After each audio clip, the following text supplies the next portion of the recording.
So a husband is in an argument with his wife, and he says, "When you die, I'm gonna have them engrave on your headstone that you were a cold bitch." And she laughed and said, "And when you die, I'm gonna have them put on your headstone. He's finally stiff." Thought that was pretty funny. Hey, this is Brandon for Still Standing Somehow. Thanks for joining me. If you're new here, click that like button. Subscribe would be even better. Stick around till the end of the video, and I'll give you two tips and pieces of advice for keeping your heart healthy. Get out of there, Buster. Now, go lay down. I think I might have a mouse. So, time to break out. Hey, buddy. Time to break out the decon. Look. Hey, Buster. Look who decided to jump up on my leg and say hi. Say, hey, well, hi, Buster. He's camera shy. But so yeah, stick around. I'll give you those two pieces of advice. So yeah, um, I was driving around the neighborhood this morning. I went to go get a drink and take Buster out, let him run around for a minute, and I got thinking about when we people don't. I guess appearances and judging people, and you can't judge a book by its cover, and until you walk a mile in that person's shoes. I was thinking about a lot of that stuff, and it's funny because actually the first time I seen that saying for me, and it was in in a different format. My grandmother, who was a certified um, elder of the Paiute Indian tribe, Kasharam Band of Paiute Indians, water gatherers. They were known as, and my grandma and her big barn house that she had in Marysville, beautiful little town. If you haven't ever been there and you get going through Utah, I would recommend stopping in to Marysville, Utah. Beautiful little town. So, anyways, my grandparents had a big barn house there that me and my siblings and extended family, we all loved that house. We went there for Christmases. When we were younger, my grandparents probably lived there for a good 10 or 15 years. It's probably the one place they lived, I would say, the most because they moved around quite a bit. But anyways, we'd go there, and my grandma there was a hallway, and just before you went into the kitchen, she had a plate. It was a plate, and this one had moccasins on it, and it said, "Don't judge an Indian until you've walked a mile in his moccasins." And so, of course, we've heard it the other way, right? Don't judge a man unless you've walked a mile in his shoes or whatever. But I always liked that, and that's actually the first place I had seen that put out there like that. And I think a lot of times, even I have to remind myself, from time to time, I'll immediately start thinking something that I'll think, well, maybe you don't really know the whole story there, And anyways, I'm a funny guy. So what got me thinking about this whole line of thinking is I drove up this little dirt road, let Buster out to play, and then as I was heading down, you have to kind of go under the freeway overpass there. And one time, me and my uh, um, geez, I'll tell you, I think I'm getting Alzheimer's sometimes. Me and my youngest boy, uh, Malachi, we were there was a guy under there hitchhiking one time, and I kind of waved at him and just went by, and Malachi just bless his heart, he was I think about maybe 10 or 12 at the time, and he's like, "Dad, we should get a bag with some canned, we had some Vienna sausage and I think jerky. That's another thing. He really loves these jerky, but he was willing to part with a stick of his jerky for a guy that he didn't even know. This is one of the times I was really proud of him. And so we got the stuff together, and he's like, "Yeah, let's. We may not be able to give him a ride, but if he's still there, uh, I want to give him this stuff."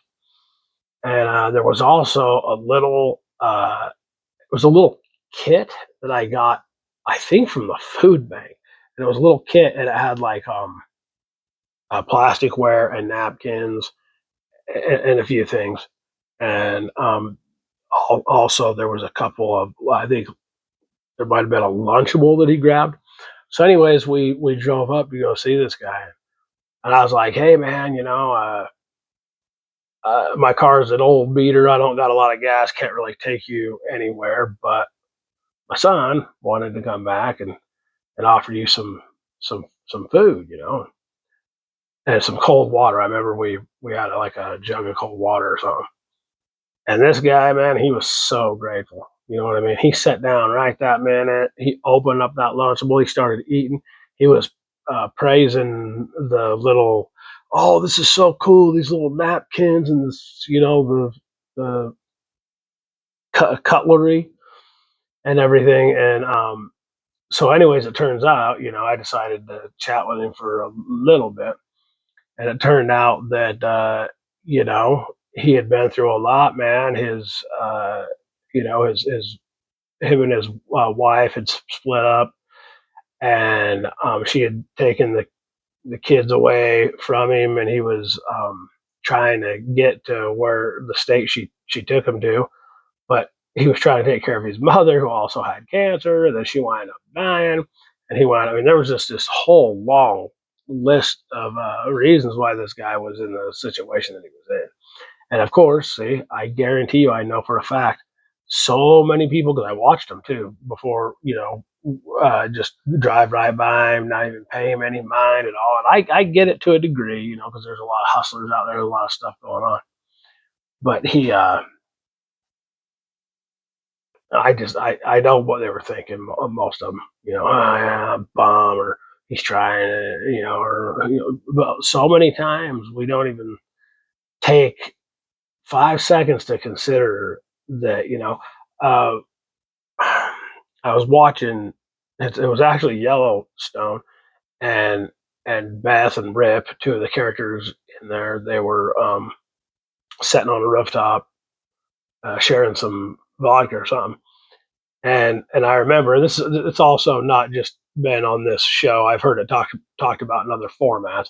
But so um, when they were talking about heaven and hell and that sort of thing, and Beth said something along the lines of, "I believe both are here and now, heaven and hell. They're a state. They're a state of being, and what's going on in your life. You know, like one person, and this is so crazy. Like I've thought about this. So get out there, buddy. I've thought about this so many times. You can one person, they can be crossing paths, and this person is everything's going right. Their bills are paid. Their health is good. They're on a vacation or something or whatever. They're just light on their feet. Everything's going right. They're so happy and just, they're going home to see their beautiful wife and make plans for the weekend, and just, and the person next to them literally just found out that their 10-year-old son has a brain tumor and probably won't live 6 months, and or he lost his job because he broke his hip and wasn't able to work for a couple months. They kicked him out of his house now, or she, living in a freaking tent out in some field somewhere, going to the food bank hoping to get a can of beans. And these people are just right there. So one person can just, and that's what Beth said, she's like, yeah, two people, one can be in a state of complete bliss and happiness, and another person can be suffering to the point they want to end their own life, you know? And it's just so crazy. I don't want to get too deep into it, but it's so nuts because it's all about status, okay? Status and also decisions, right? And the crazy thing is when you make some of the most life changing, life altering decisions are in your early adult years, usually from about uh, 18 to say 24, 25, and you're still so young and got so much to learn when you're making these choices and everything. And you make a couple of really stupid choices, it could take you years if you ever can correct those decisions. you know and anything back to the status thing, right? So insane. You can have two identical, let's say, twin brothers. You can have two identical twin brothers, and this one dropped out of high school to marry his sweetheart that he got pregnant, and he took a hard construction type job to try to support his child and his wife or whatever, and blah blah blah. And fast forward 10 years later, he's still breaking his back to make ends meet, living paycheck to paycheck. The other brother, for some reason, let's say he gets lucky. Let's say he gets lucky and he decides to go to trade school or something, which would be a wise decision. So he decides to go to trade school or something, and he meets a brilliant guy.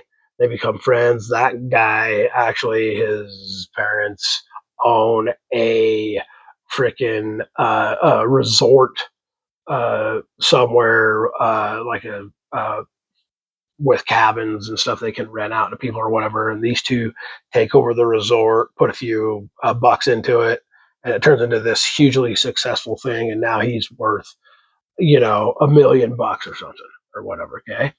So now you got the two twin brothers and the one over here who's struggling just to put food on the table and just to provide for his family and get by and working 14 hours, 6, 7 days a week or whatever, while the other twin, is got his feet up in one of his 6 homes that he owns. It's just the parallels are so insane. Everything's about status, your credit score, your money, all that. If you got money and top of the line credit, and you own a bunch of property or whatever, then bow down to you. You are a successful person, and while the other person is just struggling his guts out just to get by, and how quickly people will judge the guy who's struggling to get by and be like, well, he could do this and he could do that. He could go back to school. He could work 6 jobs. He could pull up his bootstraps and do. It's never that simple, ever. Okay. It's never that simple. Sorry, I get passionate about this kind of stuff because I don't think that people should judge another person based on uh, a lot of factors that could possibly be out of their hands, and just assume that you know what's going on. You know what they say about assuming stuff, right? So, anyways, yeah. Um, I've been going through some stuff myself. I've probably packed on about 10 pounds in the last couple of weeks for some reason. I've been lethargic. I've been kind of a little depressed, not super bad, but I'm doing my best, and that's not going to stop me from pushing on, posting videos, and such. So, real quick, those two tips that I told you. Yeah, so I was reading a little bit today, and it's not anything earth shattering or ground breaking or whatever. But for consistently good heart health, you want to keep your obviously you want to keep your blood pressure where it needs to be, right? If it requires some blood pressure medication from your doctor, but I just want to say, obviously I'm not a doctor. I can't. This is just my opinion. I was put on a blood pressure pill. I think I was about 45 at the time. I'm 52 now.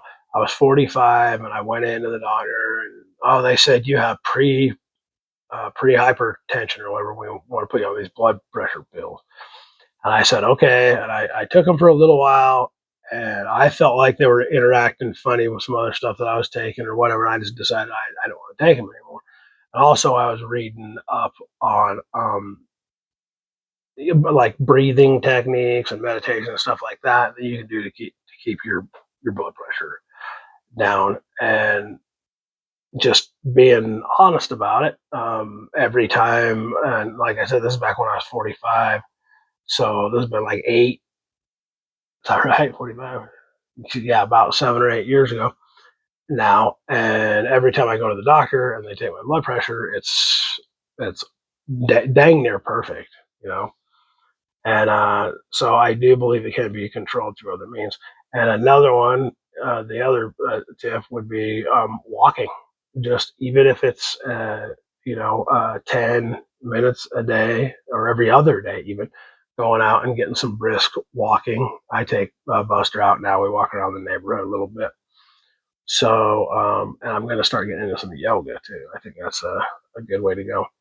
And so yeah, we got to try to keep our heart in order, and so breathing techniques, meditation if need so, and